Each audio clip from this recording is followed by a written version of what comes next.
How's everybody doing? Okay, so some time ago I bought a couple lenses from KEH in Atlanta, and my purchase amount was just shy of, it was about $20 short of qualifying for free shipping. So I thought, well, heck, for 20 bucks, I'm sure I can find something interesting on the website. And I looked around a little bit, and I ran across this on sale for like $20 or $25. And you know, I've always sort of looked down my nose at these plastic toy cameras from Lomo. But I thought, you know, well, I've never really tried one, so it's better than paying for shipping, so why not? So I picked it up, and I finally got around to running a test roll through it, and developed that roll yesterday.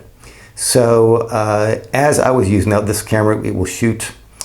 The format is a bit odd. It has a switch on the back where you can choose between a square format or half frame.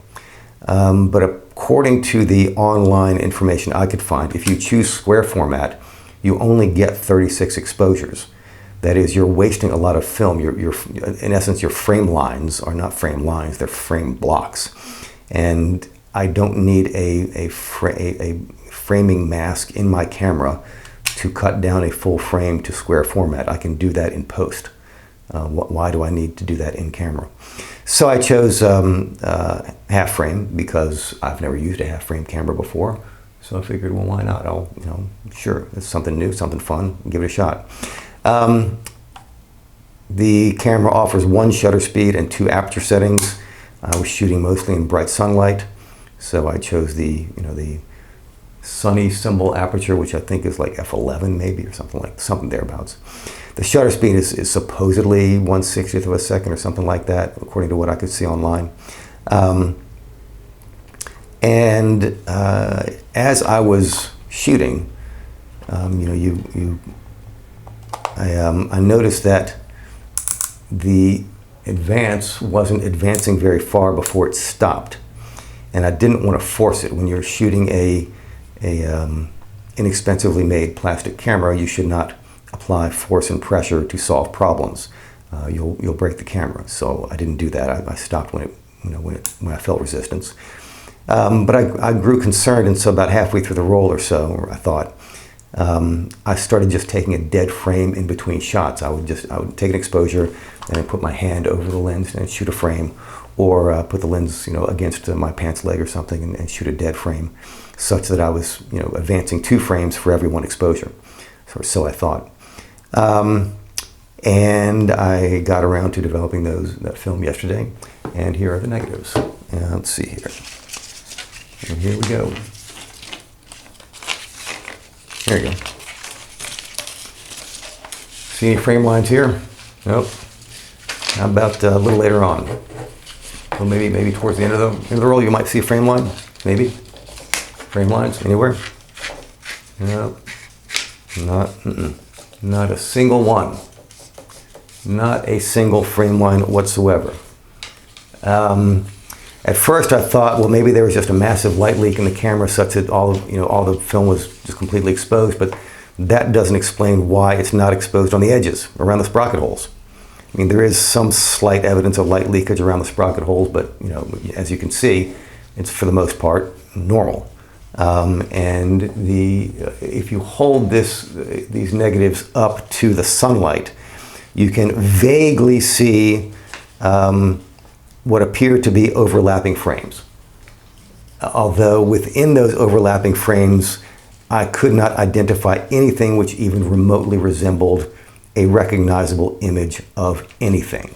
Nothing. I mean, not even the sunsets, right? I mean, I took a couple of sunset shots. You ought to at least be able to, if you shoot a sunset, it should be fairly clear on the negative that there's one pinpoint, really bright object against the rest, and that's just not the case here. So apparently the advance mechanism on this camera is completely shot, and after I was obviously disappointed with those results, and so I looked a little bit more around online yesterday, read a handful of reviews, and discovered that apparently overlapping frames is a common problem with this camera. The camera does tend to break. It is unreliable and frequently malfunctions. I don't know why all the images were totally black.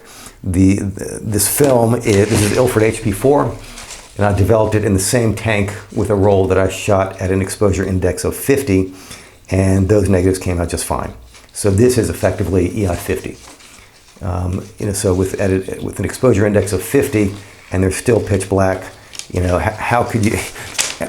How could I put like some common, what most people use in these things is, consumer grade color negative film, which is generally ASA 200. How that's going to produce a decent image when, ASA, when the exposure index of 50 is completely blacked out is beyond me. So my guess is that the shutter must be malfunctioning. It must be too slow. Maybe it's rusted, maybe it's oxidized, the mechanism, and the shutter is just too slow. I'm guessing. The advanced mechanism obviously is shot. So this thing's a brick. And also the optics. I mean, again, even in the handful of images where I could see a vague frame line, there was nothing to indicate any image whatsoever. So optics probably no good. Advanced mechanism shot. Shutter likely malfunctioning. This thing's a brick. This thing is a total piece of poop. Now, I'm not blaming KEH, okay? I'm not fussing at KEH. When you buy a used plastic toy camera for 20 bucks, you pays your nickel and you takes your chances. So I'm not fussing at KEH. So I'll fuss at somebody else. My only other experience with a plastic toy camera was actually a very positive one, and it was this. A Smena 8M. I love this little toy camera. This is a fun little camera. I've shot several rolls with this. I did a review of this camera on this channel some time ago, and it has five aperture settings, 5 shutter speeds. It's full frame, and it's reasonably reliable. And I mean, if you read online reviews of this particular camera, you do not see people constantly saying that it fails and malfunctions all the time, even though it's plastic. But handle it gently, it should work. Yeah, it should work just fine. Now, it was made by Lomo, but this was the original Lomo of the Soviet Union. That is not the same organization. Apparently the Lomo that exists today purchased the name, and that's it. This Lomo went out of business when the Iron Curtain collapsed and the Soviet Union fell in the early 90s. And then it was revitalized in the hipsterized version in the 2000s. What does that say about your factory's quality control when it pales in comparison to the quality control of the factory where the work culture slogan was, "They pretend to pay us and we pretend to work." And that culture and plant produced a far superior product. What does that say about the folks who made this? Anyway, that's it. That's all I got. I won't rant and fuss any further. I paid my nickel and learned my lesson, and will not be making that mistake again anytime soon. And that's all I got for today. Hope you all have a great one. Take care. Bye-bye.